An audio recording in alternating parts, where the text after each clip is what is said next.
on a cold, silent night. Somewhere on the outskirts of a great city, a lone man walked through the darkness. No guards, no servants, no lantern except the moonlight above. He walked with a purpose, as if the weight of an entire nation rested silently on his shoulders. No one knew his name.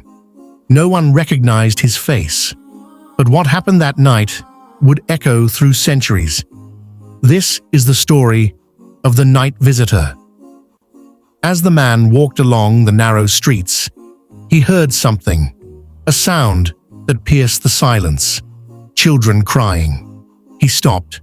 The sound was faint, coming from a small, worn-down house. He stepped closer. The cry of hunger, the cry of pain. He could hear it clearly now. He knocked gently. A tired voice from inside replied, "Who is it? At this hour?" "It is just a traveler," the man said softly. "Tell me, why are these children crying?" The door opened slightly. A woman stood there, exhausted, thin, holding herself together only by courage. "They are crying because they are hungry," she said. The man's heart tightened.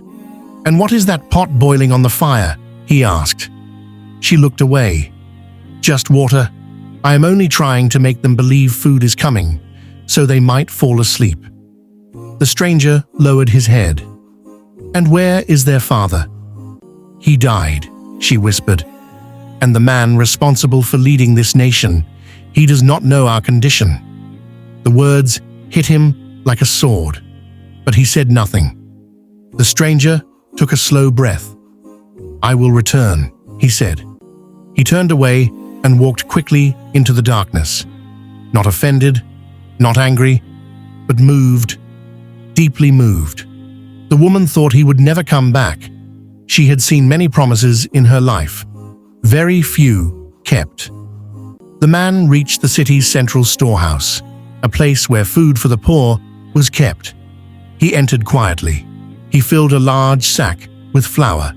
Then he added dates, then oil, and a bit more flour. Another man was with him, his companion. "My master," the companion said, "let me carry the sack for you." But the stranger pulled it closer to himself. "No," he said firmly. "Will you carry my burden on the day of judgment?" He lifted the heavy sack onto his own back. It bent him slightly, but he did not allow anyone to help. Step by step, under the weight of food, he walked back into the night. The woman opened the door again in shock. You returned?" The man gave a gentle smile. He placed the sack on the floor. Then he knelt down near her small stove. "Allow me," he said. He poured the flour, he mixed the dough with water, and he lit the fire himself. The woman tried to stop him. "No, please, let me do it." But he insisted. The fire burns harder on the one who has neglected his people. She didn't understand what he meant. Not yet. The flames rose.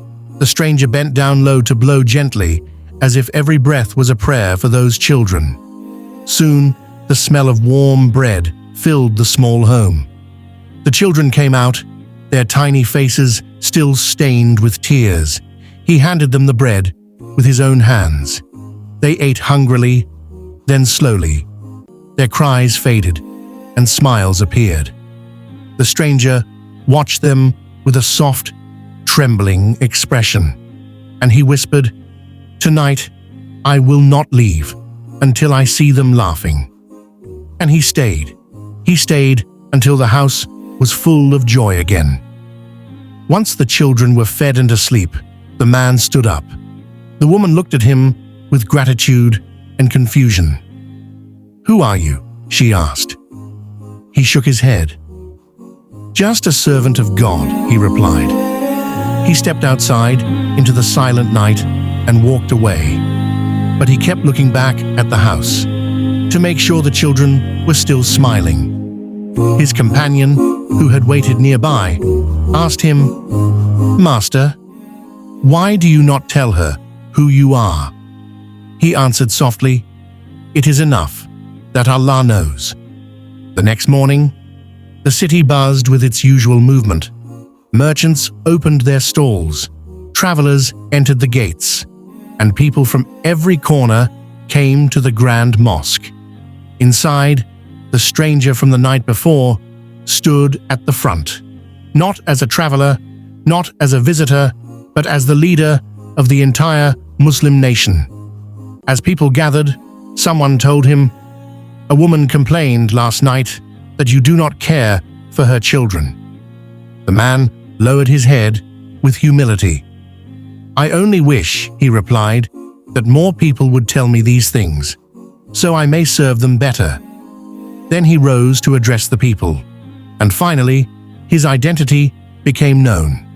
The man who carried the sack, the man who cooked the bread, the man who fed the crying children, was none other than Umar ibn al-Khattab,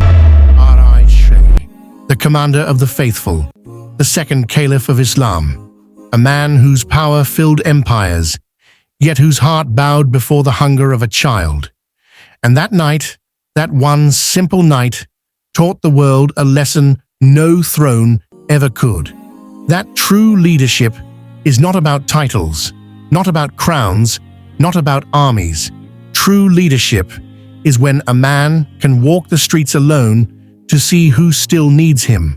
True greatness is feeding a hungry child without expecting to be recognized. And true faith is when a ruler of millions chooses to remain a servant for the sake of God.